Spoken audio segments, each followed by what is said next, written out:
टंडो जाम ज़रिए यूनिवर्सिटी इंतजामिया खिलाफ शागिर्द रोडन ते निकरी आया। हैदराबाद मीरपुर खास रोड ते धरणो रोड ब्लॉक। अपडेट कयूं पिया कि टंडो जाम खां जिते HRJD न्यूज़ जे रिपोर्टर मुंसिफ अहमद तालपुर मुताबिक टंडो जाम ज़रिए यूनिवर्सिटी इंतजामिया खिलाफ शागिर्द रोडन ते निकरी आया। हैदराबाद मीरपुर खास रोड ते धरणो रोड ब्लॉक। कैंप्स में 52 खां मथे कोरोना जा केस ज़ाहिर थियण बावजूद भी यूनिवर्सिटी इंतजामिया कैंप्स में पेपर वठण जी ज़िद ते क़ाइम आहे। पेपर ऑनलाइन वरिता वञनि, शागिर्दनि जो मौक़िफ़।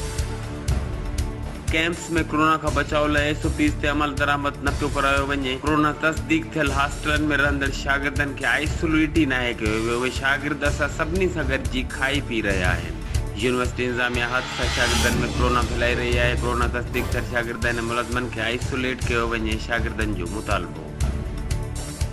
जॾहिं त यूनिवर्सिटी इंतजामिया जो चवणु आहे त इम्तिहान 23 नवंबर खां शुरू थींदा ऐं कैंप्स में ई वरिता वेंदा। कोरोना तस्दीक थियल शागिर्दनि खे संदसि घरनि ॾांहुं आणियो वियो आहे। फ़क़ति आइसोलेट थियल शागिर्दनि खां ऑनलाइन पेपर वरिता वेंदा।